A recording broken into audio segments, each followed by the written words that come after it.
Pungli seolah sudah jadi penyakit di negeri ini. Baru aja selesai kasus warga negara Malaysia kena pungli polisi saat nonton konser, yang ini nggak kalah bikin malunya.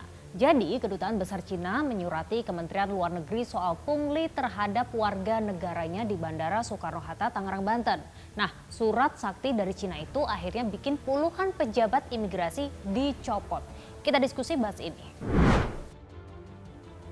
Lagi bikin geram warganet nih, ramai beredar soal kedubes Cina yang menyurati Kementerian Luar Negeri gara-gara kasus pemerasan terhadap warga negara Cina yang terjadi di Bandara Internasional Soekarno-Hatta. Kedutaan Besar Cina menyebutkan telah menyelesaikan 44 kasus dan mengembalikan uang total 32,75 juta kepada warga negara Cina yang jadi korban.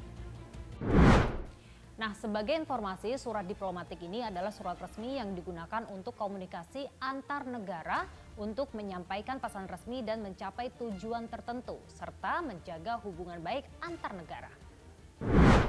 Oke, balik lagi ke kasusnya. Saya diskusikan hal ini dengan pengamat kebijakan publik.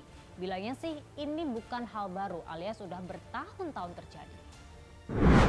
Ya, ini bukan kasus baru ya, sudah puluhan tahun yang lalu begitu. Karena mereka tahu di mana bau uangnya itu ya. Lalu ada kurang apa, kurang ini. Itu biasa, bukan hal baru kok buat saya. Itu udah puluhan tahun begitu di bandara-bandara besar terutama.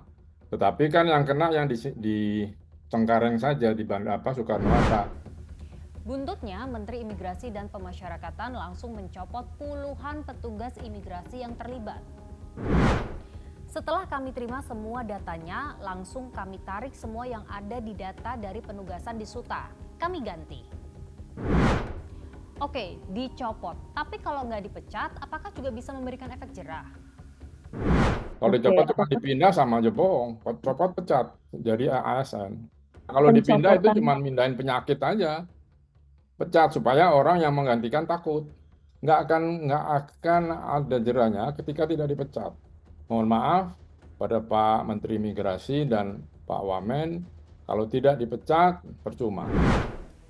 Setelah kasus ini makin ramai, nggak cuma mencopot, Menteri Imigrasi dan Pemasyarakatan juga minta anak buahnya untuk berbenah. Tolong benar-benar kepada rekan-rekan yang di TPI hindari hal-hal yang tidak perlu. Saya minta kepada Pak Kodam untuk segera melengkapi dengan teknologi Pak, supaya kalau perlu tidak perlu sentuhan antara petugas kita dengan mereka yang akan datang atau meninggalkan wilayah Indonesia, dengan harapan sekecil mungkin adanya peluang terjadinya penyimpangan yang dilakukan oleh anggota. Semoga kasus ini nggak cuma berhenti pada pencopotan mereka yang terlibat. Lebih dari itu, ini juga harus menjadi momentum untuk berbenah. Awasi bersama, laporkan jika melihat praktik serupa, dan pastikan keadilan ditegakkan. Gimana? Setuju nggak? Lanjut diskusi di kolom komentar ya.